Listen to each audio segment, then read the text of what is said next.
আসসালামু আলাইকুম। MAh cooking হাউসে আপনাকে স্বাগতম। আজকে আমি দেখাবো পাকা আমের জুস তৈরির রেসিপি। তো এই গরমের মধ্যে এরকমভাবে জুস বানিয়ে খেলে কিন্তু একটু প্রশান্তি লাগে।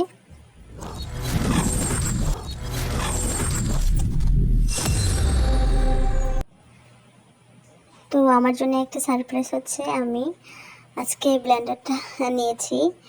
ব্লেন্ডারটা আমি কিছুদিন আগে, ঈদের আগে অর্ডার করেছিলাম, আজকে হাতে পেয়েছি। তো সেই জন্যে আমি এটার প্যাকেটিংটা খুলে দেখাচ্ছি।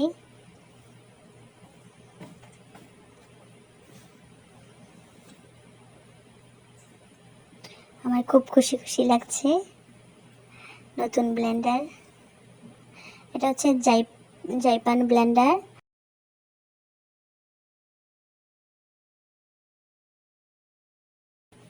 আটশো 50 ওয়াট। তো এখানে মোট 3টি আছে, ছোট, বড় এবং মাঝারি। সবচেয়ে ছোট যেটা, সেটাতে মশলা, গরম মশলা বা শুকনো যে মশলাগুলো, সেটা ব্লেন্ডার করতে হয়। তো সবগুলোর সাথেই ঢাকনা আছে আলাদা আলাদা।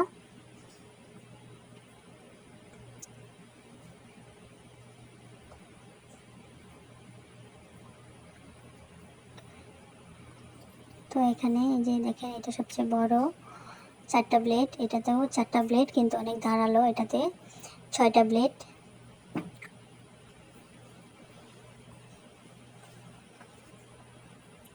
তো যেটা আদা রসুন পেস্ট করে, সেটাতেই আমি জুস বানাবো।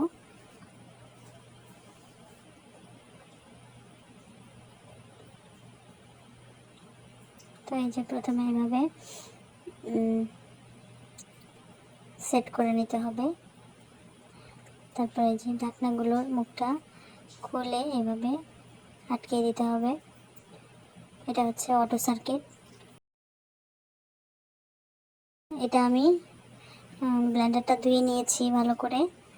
ধুয়ে এরপরে আমকুচি, পাকা আমকুচি দিয়ে দিয়েছি। দিয়ে দিব 1/2 চা চামচ বিট লবণ, আর দিয়ে দেব 3 চা চামচ চিনি।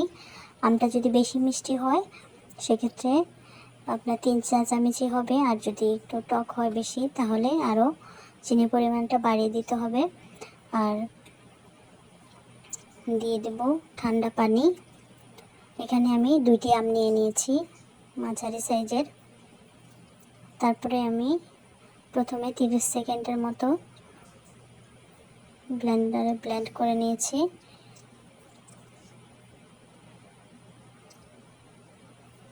তো আমার মনে হয়েছিল যে হয়ে গেছে, সেজন্য একটু চেক করে নিয়েছি। দেখছি যে হয়নি, আরও কিছুক্ষণ রাখতে হবে। আমি মনে হয় পানিটা একটু বেশি দিয়ে ফেলেছি। তো আবারও আমি 30 সেকেন্ড বা 40 সেকেন্ডের মতো রেখেছিলাম। এরপরেই জুস বানানো কমপ্লিট হয়েছে।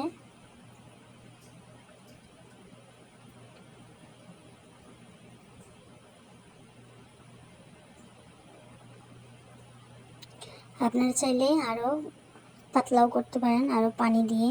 তো আমি আর পানি অ্যাড করিনি, এরকম ঘনটাই আমার কাছে ভালো লাগে। তো আপনারা চাইলে আরও পানি দিয়ে, চিনি দিয়ে একটু পাতলা করে নিতে পারেন। তো এইভাবে আপনারা সংরক্ষণও করতে পারেন ফ্রিজে, মেহমানদের জন্য হঠাৎ করে আসলেই বের করে দিতে পারেন। তো ভিডিওটা দেখার জন্য অসংখ্য ধন্যবাদ।